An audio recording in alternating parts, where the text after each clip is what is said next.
We'll see a determined 16-year-old fulfill his dream of becoming a martial artist, even though he suffers from cerebral palsy. All this and more when That's Incredible continues.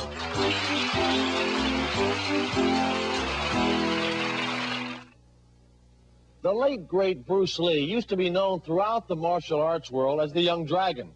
He was the epitome of the martial arts master, athletic, strong, and graceful.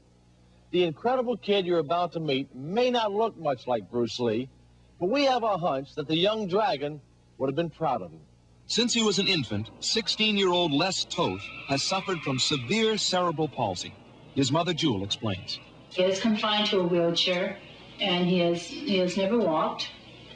He's never run.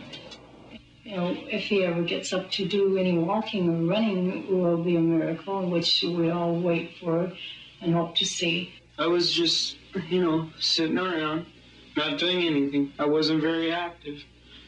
All I was really doing was gaining weight.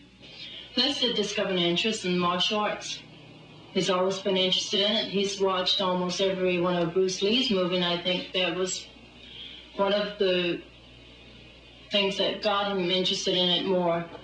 And I always wanted to get into it, but nobody would ever accept me into their schools. Everybody just said no. They didn't even take the time to see me. You're in a wheelchair, we can't really help you. Though he had already tried dozens of karate and kung fu schools, Les did not give up in his attempt to study the martial arts. He finally met success at a ninja studio in North Hollywood, California. It's run by Koga Ninja Master Frank Dux. When Les first came in, and I looked at him, he was in worse condition than what he had even described on the phone. However, I looked at it as maybe more of a challenge. I don't know. It didn't matter to me, is what I'm trying to say. But when I got in there, he said, get in line. I treat him as an equal. And that's one, I think, the reasons why Les progressed as much is because he's not used to being treated as an equal. And he needs his pride, just like anybody else. Since I've been on the training program, I feel a lot better, stronger. I'm teaching Les how to use his whole body as a weapon, and his chair, and outside weapons. Les was considerably overweight when I first met him. He weighed approximately 250 pounds, maybe even more, which is a great deal considering he only stands 5'3" when you get him standing up. We've knocked him down, I believe, to about 200, maybe even a little less. But a lot of that now is muscle, and muscle weighs considerably more than fat. For an exercise, Les's legs, I use an ancient technique called Chirka. It's a massage technique, and it works on stimulating the nerves so that they themselves are stimulating the muscles.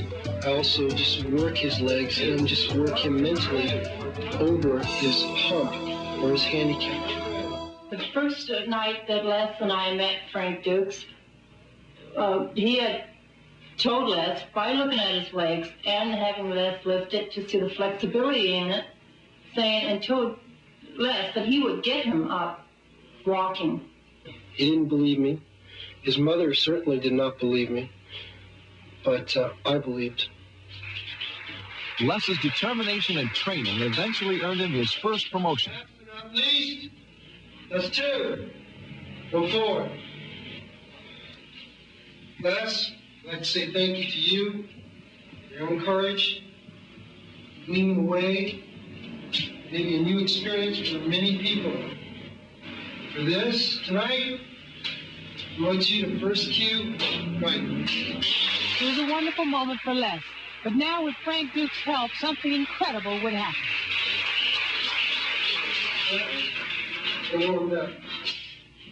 For the first time in his life, Les would try to walk.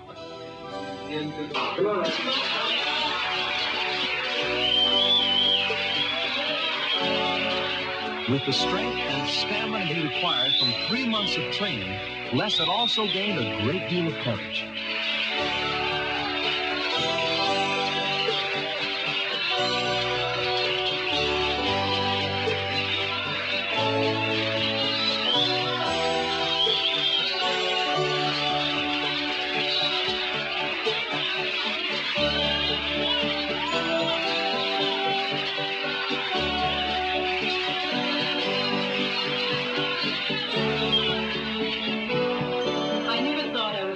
See Les ever walk.